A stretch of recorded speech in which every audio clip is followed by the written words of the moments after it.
আলহামদুলিল্লাহি রাব্বিল আলামিন ওয়াসসালাতু ওয়াসসালামু আলা সাইয়্যিদিল আমবিয়াই ওয়াল মুরসালিন ওয়া আলা আলিহি ওয়া আসহাবিহি আজমাইন। আউযু বিল্লাহি মিনাশ শাইতানির রাজীম। বিসমিল্লাহির রহমানির রহিম। ওয়ানাজ্জালনা আলাইকাল কিতাবা তিবয়ানাল লিকুল্লি শাই। সাদাকাল্লাহুল আযীম। মহাগ্রন্থ আল কোরআন যে পৃথিবীর সর্বশ্রেষ্ঠ সংবিধান, সর্বশ্রেষ্ঠ জীবন বিধান, এটি সুনিশ্চিত করার জন্যে আমাদেরকে আল্লাহ সুবহানাহু ওয়া তাআলা এই আয়াতের মাধ্যমে জানিয়ে দিয়েছেন।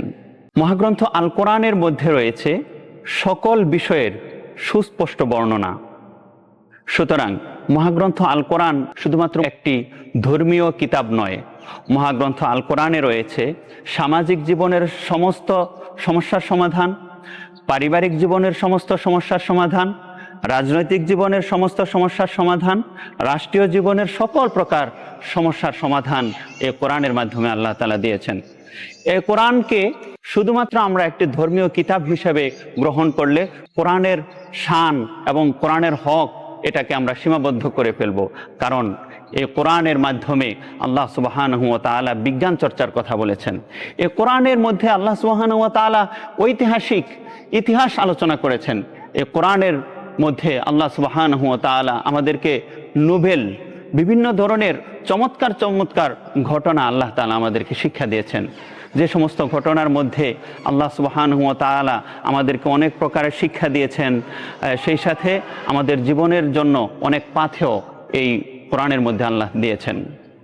সুতরাং এই কোরআনকে শুধুমাত্র ধর্মীয় গ্রন্থ হিসাবে, শুধুমাত্র মুসলমানদের একটি কিতাব হিসেবে সীমাবদ্ধ করা চলবে না।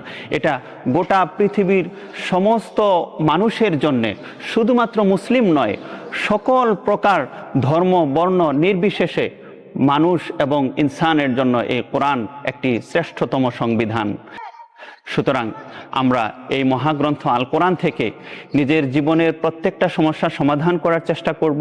নিজের পারিবারিক জীবন, সামাজিক জীবন, রাষ্ট্রীয় জীবনের প্রত্যেকটা ক্ষেত্রে আমরা এই কোরআন থেকে সমস্যার সমাধান করব। এ কথাই আল্লাহ সুবহানাহু ওয়া তাআলা আমাদের কাছে প্রত্যাশা রাখেন। সুতরাং আমরা যদি এই কোরআনটাকে শুধুমাত্র ধর্মীয় গ্রন্থ হিসাবে আমরা এটাকে যদি সীমাবদ্ধ করতে চাই, তাহলে কোরআনের যে শান, কোরআনের যে মর্যাদা, কোরআনের যে হক, সেই হক থেকে আমরা অনেক দূরে সরে যাব। অনেক দূরে সরে গিয়ে শুধুমাত্র আমরা আমাদের বিপদগামী হতে থাকব। সুতরাং আল্লাহ সুবহানাহু ওয়া তাআলার কাছে আমরা সেই তৌফিক কামনা করি যেন আমাদেরকে কোরআনের সঠিক জ্ঞান অর্জন করে জীবনের প্রত্যেকটি মুহূর্তে, প্রত্যেকটি সময়ে, প্রত্যেকটি সমস্যার সমাধান যেন আমরা কোরআন থেকে নিতে পারি। আখিরু দাওয়ানা আলহামদুলিল্লাহি রাব্বিল আলামিন।